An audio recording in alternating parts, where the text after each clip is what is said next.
তাহলে সেখান থেকে যেই টাকাটা পাবো সেটা দিয়ে ওর জন্য কিছু খাবার কিনে আনবো। সরি, আমি বুঝতে পারিনি। তুমি এক কাজ করো, আমাদের ঘরে তো খাবার আছে, সেখান থেকে অল্প কিছু খাবার ওকে খাইয়ে দাও। আরে না না, আপনি শুধু আমাকে আমার টাকাটা দিয়ে দিন তাহলেই হবে। আরে না না, টাকা তো আমি দিয়ে দেবো। আপনি আসুন না, ভেতরে আসুন। আপনার কথা শুনে খুব খারাপ লাগছে, বাচ্চাটা এভাবে না খেয়ে আছে। আপনি আসুন, আমি খাবার বেড়ে দিচ্ছি। ঠিক আছে, চল মা।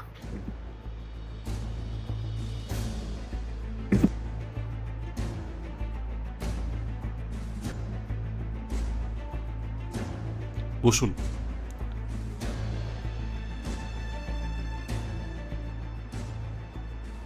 কি নাম ওর?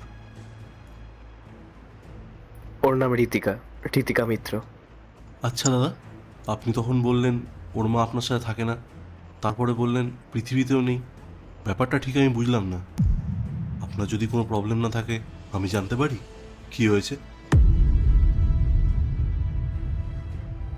আমাদের ভালোবাসা কোনো সুতোর বাঁধন ছিল না, ছিল একটা বিশ্বাসের আকাশ। অনেক স্বপ্ন নিয়ে আমরা বিয়ে করেছিলাম, লাভ ম্যারেজ বলে কথা। খুব সুখের সংসার ছিল। আর তারপর এই মেয়েটা আমাদের জীবনে আসলো। আর জানেন, ও আমাদের জীবনে আসার পরে না, আমার